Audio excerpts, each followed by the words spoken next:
Good afternoon, everybody. My name is Donna, and I'm your host of Donna's Edge Television, radio, and podcast talk show. Thank you so much for watching every day, Monday through Friday, beginning at 2 p.m. on the Eastern Time Zone, as I get to ride home with you in the afternoon. It's always so much fun. Continue sending email. I love it.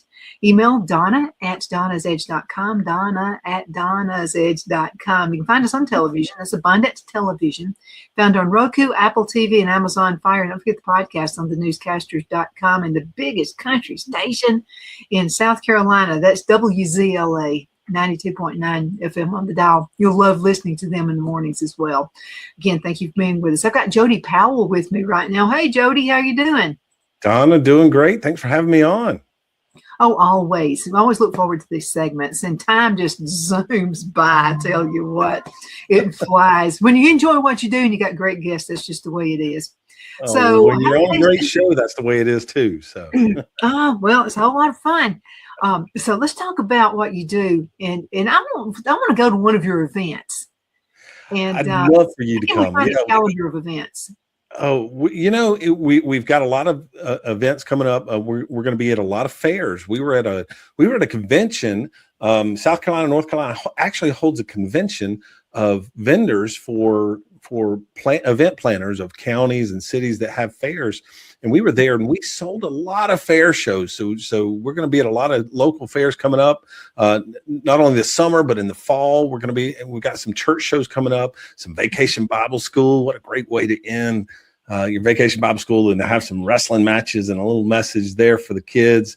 I tell you what, Donna, I was talking with a good friend of mine, Dan Holman, who is a wrestler in our organization. I was talking with him today, and we were thinking about some of our favorite shows, some of our favorite episodes of Wrestling for Christ. And honestly, some of them have been the school shows. Now, when we go into a public school, we obviously can't have a pastor come share a message just because of the climate that we're in there. But we're still there giving testimonies. We're still there showing those kids how you can be involved in an athletic competition like this and not have cussing and all this kind of stuff that you sometimes normally associate with professional wrestling. And I tell you what, the kids absolutely love for us to come to their school. Not only they get to get out of class, they get to watch some wrestling in the gym. And we've had shows at middle schools and high schools where wrestling coaches at the school would get involved and get in the ring with one of our wrestlers and body slam them or whatever. Those kids go absolutely nuts. They love to see their coaches and their teachers involved in the show, and it's just a lot of fun.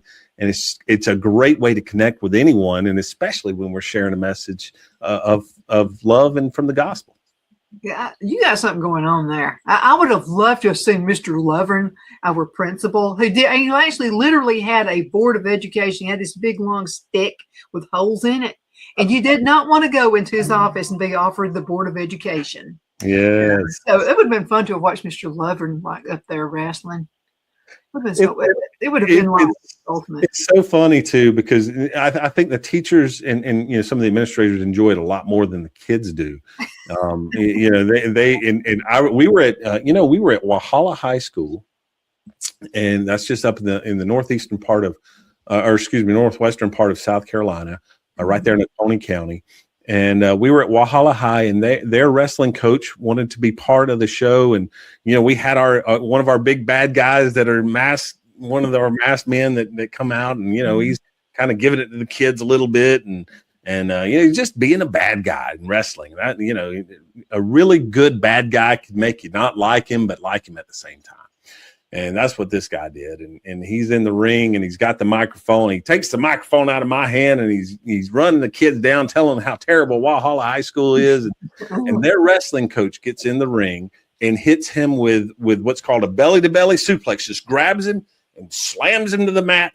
Those kids went nuts. They were cheering on their teacher and chanting his name, and he was climbing up on the ropes, holding his arms up, and it was just such a fun time.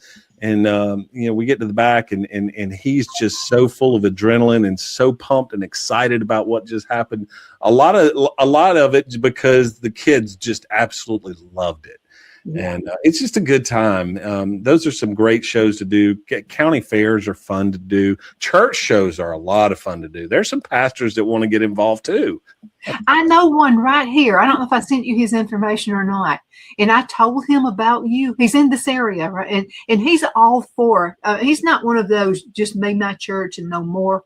He's not that kind of a guy. Yeah. And so, but he will even. He really promotes other churches. Sometimes it turns into a competition. You're like, ooh, don't talk good about them. And I'm like, aren't we like on the same team? Why are we knocking at each other for? But this guy's not like that. And so, y'all need to be in touch. He loves promoting. I told him about you guys, and he said, I'd love to talk with them. Yeah. Yeah, send them our way. We'll talk. We'll be glad to come down, do fundraisers or just a good event. Fall festivals are always good to do, and spring carnivals, whatever the church has got. If they've got, a lot of churches this time of year are looking to raise money for youth mission trips or whatever it is, the youth groups doing stuff. So give us a call, and we'll absolutely work with any budget, and definitely want to help. Not only just spread the word, of course, that's our main mission, but also to help with church missions as well. Missions is at the heart of what we do. Every dollar that we make as a wrestling organization goes to our missions to the Philippines. And we're going in August of this year for 2 weeks. And it's going to be wonderful. We're going to do wrestling shows, but we're also going to do vacation Bible schools. We're going to do youth camps, sports camps, anything our sister churches need over there. And a lot of them right now need some cosmetic work to their buildings and to their, there's been a lot of storms that have hit the Philippines, a lot of typhoons, and it's been bad. So we're going to go over there, and we're going to do whatever our sister churches need. And we're going to put on about 9 or 10 wrestling shows and just be about the Lord's work. I like to tell you, going missionary trips are awesome. Phil and I have been to a couple. We went to one in South America. And little boys are little boys. It doesn't matter where they're from. These people didn't speak a bit of English, And so we actually got there before the missionaries did. They had come back home to raise some funds. And so we were there and didn't know all we do is sign language, And so every time I would point at myself and I'd say, Donna, I'd say, like, that's my name, Donna, like that. They would just giggle. The women would just giggle their heads off. And so the missionary's wife comes back and I said, why are they giggling every time I point at myself and say Donna? And she said, oh, I meant to tell you, in their dialect of Spanish, you're calling yourself a donut. And you better believe it was me and 2 other women. We got to go because we're good cooks and they like our Southern cooking and all. And so, it was like the rest of the trip. The guys were just ribbing me about that, and we just had a blast going out there. Then we went to South Uganda, Africa. I have never seen, this is like the most beautiful place I've ever seen. Now, they spoke English and Swahili, so I didn't have to worry about the language barrier there. But so you weren't on that over there. I was normal there. But the kids looked at me because I'm very pale. And the kids would walk up to me and just like they thought I was a ghost or something. They would walk up and touch me and then run. Oh. But we finally got, I'm just a little different from you, so, but it was so much fun. And we had I ate grasshoppers. Oh, well, the guy raised with a bunch of boys in the neighborhood, so I take theirs. So we're there and they know it. And so they were passing out, we were in the village and so they had, these grasshoppers. And they said, Donna won't eat one. They knew all they had to do was say, Donna won't eat one. Well, I'm going, let me have it. And it actually tastes like sunflower seeds. Really? Now, is that the weirdest thing you've ever eaten? No, it was dead. They fried them. And so, all the one little antennas kind of got stuck in there. Oh, that's not good. But anyway, I did it. But it was so much fun just to watch the people. Yeah. I mean, they were so, and by the way, in the States, if you give people like a tract for your church or whatever, it winds up on the floor. I mean, outside. These people were getting them and just grabbing them and just reading them. I mean, they were just like, wow, this is awesome. I mean, they loved it. Yeah. I mean, there's so many people in the world that are just thirsty for the word. They're just thirsty for it. And it's invigorating to travel abroad and to see that, to see the absolute sheer joy and the appreciation from people that you've shared the gospel with, and that you've done anything for. That just people are so appreciative, and I think in this country we've gotten so used to things, and we take things for granted, and we become so suspicious of one another, and it's just so refreshing to be around people who are just on fire and thirsty for the word, and so appreciative for you for sharing it. It's inspiring. Well, I mean, you'll appreciate electricity and stuff like that when you get back. And so we were taking a tour, and I loved it. I mean, I thought it was great. So we were there, and so this one dude was showing us, the bathrooms. He said, "No, that's a Widowmaker right there. Just don't touch that wire when you take a shower." Oh, no. I was like, I guess I'll go dirty for 3 weeks. I'm ready to touch it. But it was just a lot of fun, and I love the people in the village. Yeah. We had a young lady who is a beautician that went one year to the Philippines, and she brought all of her tools of her trade, of course, and they set up a chair in the village. Now, this is in a village. This is not in Manila or any of the big cities there. She set up a chair in the village and just started cutting hair for people who probably hadn't had a haircut in 3, 4, 5 years. There were people coming out of the jungle, the native tribes there, where people in the village were like, we've never seen these people before. And she just stood there and she cut hair. There was a line, a long line to sit in her chair. And she just had the opportunity to sit there and talk with them and share the gospel while she cut hair. And that's what it's all about. It's about being of service, and it's about being a servant leader. And because at the end of the day, that's what Jesus was. Jesus was a servant. He didn't. The disciples didn't wash his feet. He washed their feet. And so it's just fun to go and see and to see how appreciative they are of people coming to do things for them. Her husband actually took a lot of Jolly Ranchers with him, and they'd never seen Jolly Ranchers before ever. And so, after he finally showed them that, you unwrap it and put it in your mouth and taste it. And I mean, kids were just running up to him. He was forever known as the Candy Man from that point forward. They loved him. Oh, they loved him. Candyman can. Absolutely. Right. Let's go into a commercial break. We'll be right back in just a few minutes. Queen City Used Car Sales has been serving drivers in the Northeast Alabama area for years with a quality selection of late model used cars, SUVs, and pickup trucks. On top of our extensive selection and competitive prices, we offer professional auto financing services for used car buyers of all credit levels. Whether you've just begun your search or you're ready to secure your next vehicle, at Twin City Used Car Sales, you will drive away with the vehicle of your dreams. The sales and finance staff at Twin City Used Car Sales looks forward to serving you, and you can apply for financing online before your visit to our used dealership in Gadsden, Alabama. Check us out on the web at twincityusedcars.com or go by our location at 901 First Avenue, Gadsden, Alabama. We sincerely look forward to serving you.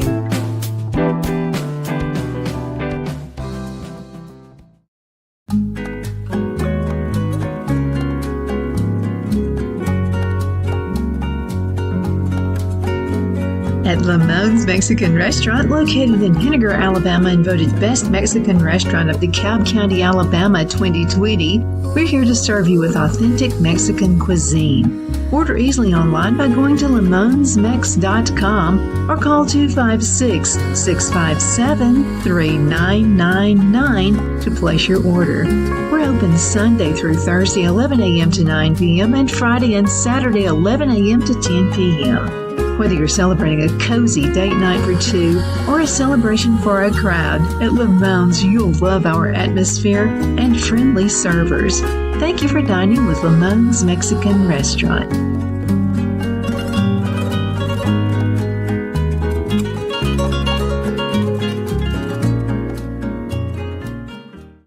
This is U.S. Senate candidate Don Brown. This race for the United States Senate in North Carolina is a race of we the people versus they the establishment. The Constitution's first three words are not we the establishment, but we the people. And because of our great grassroots conservatives in North Carolina, I'm pleased to say that we have the establishment candidate that's being rammed down our throats by big money, Mike Whatley. We've got him on the run. As a matter of fact, within the last few days, the Whatley campaign appears to have spent millions on television ads going into a primary race, and even has enlisted the AFP, which is an anti-Trump organization, to go knock on doors for him. Our Democrat opponent, Roy Cooper, has not having to do this. Why? Because Roy's got no competition. We're about to take Whatley out. I need everybody to keep it up. Please go to the polls if you haven't. And if you have gone to the polls, please encourage others to go as well. We will win this by force multiplication. Also, while we don't have to raise all the money that Whatley has raised, we got to raise enough to stay in a boxing ring. So please consider donating to our campaign. You can go to brown4nc.com and just hit the donate button. But above all else, get to the polls, get your friends and family members to the polls, and everyone you know, Don Brown for the United States Senate. This campaign will be a victory for we the people and a victory for the United States Constitution. Thank you so much. At Liberty Bank, we're all about community. Whether it's to help with a charity fundraiser or help families in need, toys at Christmas or a local football team, we're here for you. You see, we realize the importance of family. Sometimes it's to build a new home or necessary home repairs. We're here for you. If you like the feel of a small town bank with all the conveniences of a big city bank, we're here to serve you. You will find us at any of our convenient locations in DeKalb, Marshall, Etowah, and Blount counties in North Alabama. You can call and speak with any of our friendly staff at 256-659-2175 or check us out on the web at libertybankal.com. And thank you for your support of our community. Member FDIC Equal Housing Lender.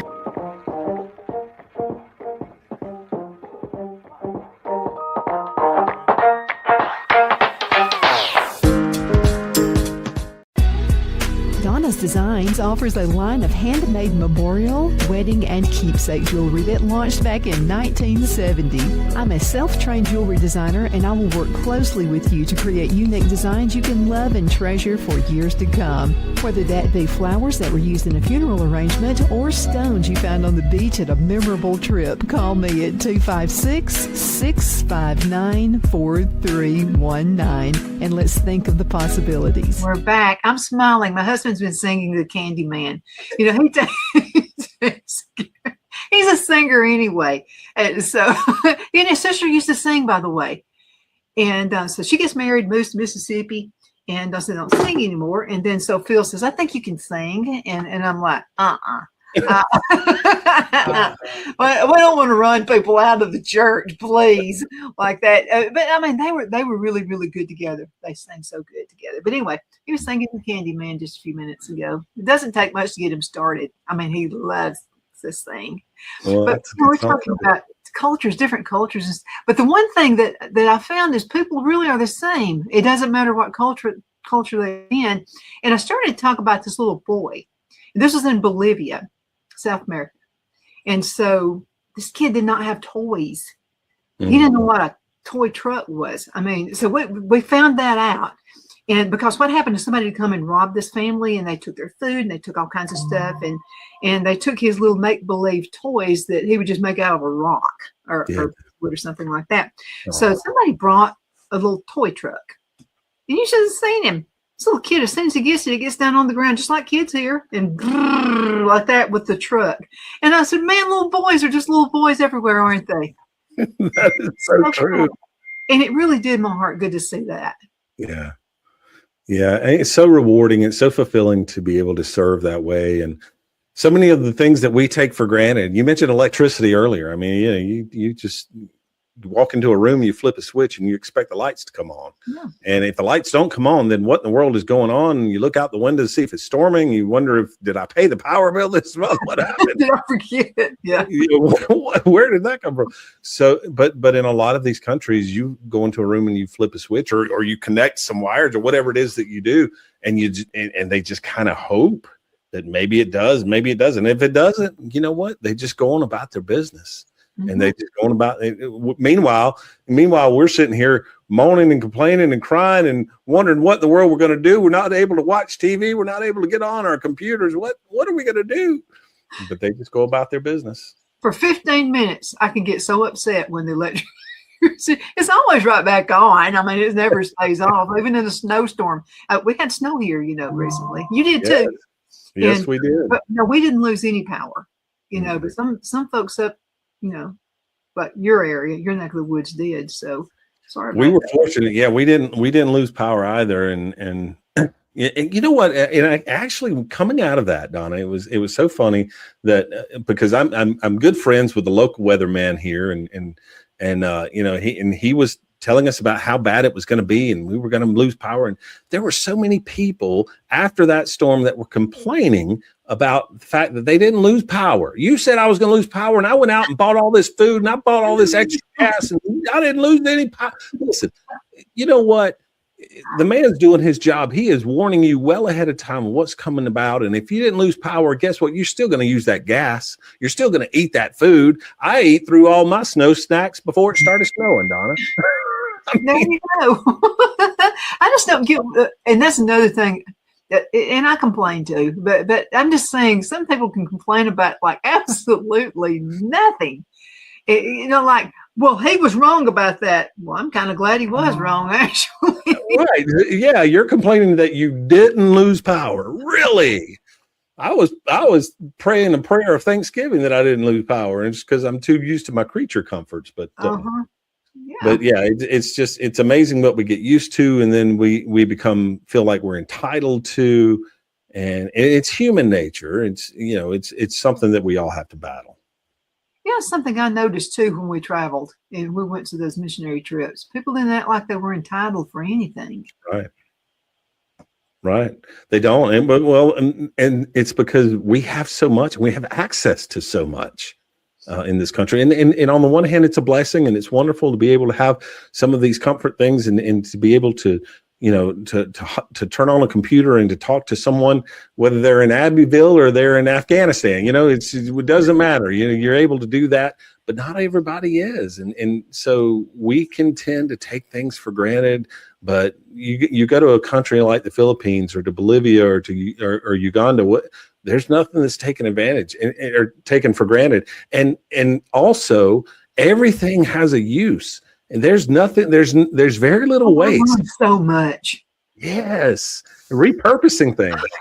And that's part of my show is about repurposing things. So I was just in heaven when I was there because they had this, and I've told Phil I'd like to have one of these. It's kind of like this hut looking thing that they bake the bread in outside. Oh, and it was like the best tasting bread ever. Yeah. Yeah. It's a lot of the food like that tastes so good because there's nothing in it that's processed. Even if we're cooking at home and we buy the ingredients from the store, the ingredients are processed. They have additives in them and things that it just takes away from the freshness and the goodness of the food, unless we're buying all organic, and then you just about can't afford to do that these days. I'll tell you something I had to experience and it was fun to me. So the last day on the trip in Africa, South Uganda, so they wanted to this church. My husband and a bunch of guys it was a construction trip, and they were putting this roof on a Christian radio station. And so they wanted to do this little surprise party kind of a thing for us. And so they said, they were going to furnish the food. And and I'm cool with it. And so we get there, and so somebody said, no, they don't use utensils. And so I said, what do they do? And this one lady said, they use their hands. And of course, I kind of made everybody laugh. I said, it's nothing new for me. I use my hands. So I'll fit in. And this one lady said, well, I'm going to bring some little plastic spoons and forks in it. And then this guy was there and said, no, that'll probably offend them if you do that.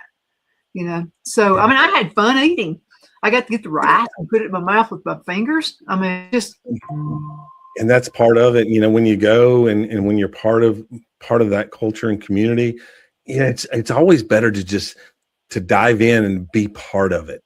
And you know, don't bring your fork and spoon. You know what? Use your hands. Get the experience of being part of the group, and you know, the people there will accept you more and kind of feel more comfortable with you. And you've had an experience of what it's really like for them to live in, you know, their daily lives. And I, you know, there's nothing more rewarding and refreshing than to see someone be appreciative of what you're coming to do missions for. But for you, and for me at least, coming home and knowing that I got to experience what people do on a daily basis that's different than me, that was incredibly fulfilling and rewarding. Oh yeah, but the one thing I didn't dig though in Bolivia, I just couldn't do it. I don't want to do this. So I'm wondering how we're going to wash our clothes.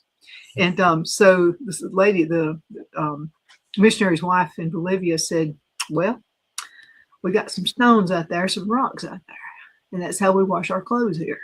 And I said, oh, really? So I'm going to like beat my clothes on a stone. And she said, it'll get it remarkably clean.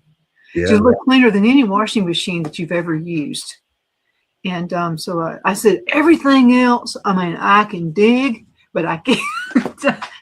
I hope Phil's not going to get rid of the washing machine when we get home. Well, I mean, you know, you can look at it as kind of therapy too. I mean, you have a bad day or somebody makes you angry, you can go out and do some laundry and beat that clothes against a rock and take some frustrations out. My grandmother used a washboard. And Yeah, even though she had a washing machine, there were some things she still wanted to use the washboard for. She would say that it just doesn't get it as clean as the washboard. Yeah, the washboard and the clothesline with the clothespins in the backyard. Yeah, I like that. I like the way the sheets smelled. Oh, There's yeah. some stuff that we've kind of lost along the way with, you know, beating the clothes on the rocks, not one of them. But I'm just saying. Okay, now we only have a couple of minutes left in this segment. How can folks get in contact with you? And let's talk a little bit more about your Facebook page. And if folks would like to have you come and visit. Absolutely. There's a couple of ways to get in touch with me. One is to check us out on Wrestling for Christ, or you just search us in Facebook, come to our Facebook page, send us a direct message. It's open. And, you know, we love to come and do events at churches, at fairs, at county events, at schools. If you're able to do that in a school, if you're an event planner in school, just have us come to your school. Your kids are going to love it.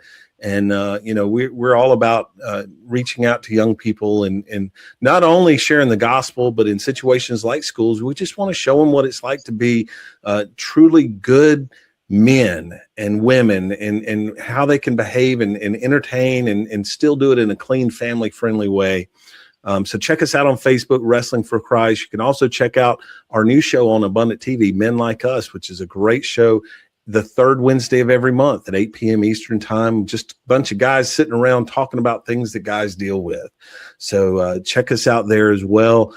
Check out my show Monday nights on Abundant Falls County Anywhere. We're going to talk some real professional wrestling, but we're also going to give you some encouragement on finding tomorrow and how you can deal with mental health issues and those kind of things. So yeah, just give us a shout out on Facebook. We'd love to come put on a great wrestling event for you.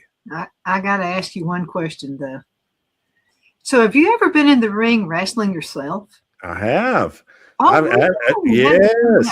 Were you the good guy or the bad guy? Well, I was in the ring as the announcer. So, but I was going up against a bad guy, real bad guy, Dylan Dollar. I'm going to call his name. Dylan Dollar's a bad guy.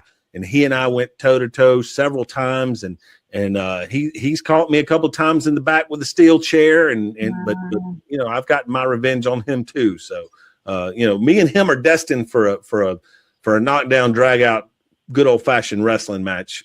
Yeah, I'd like to see that. Yeah. Thank you so much for being with me on the show. It's always such a pleasure, Jody, and appreciate everything you do. Absolutely. Thank you so much. And thank you guys so much for watching. We definitely appreciate that. Continue sending email. It just makes my day. Donna@donnasedge.com.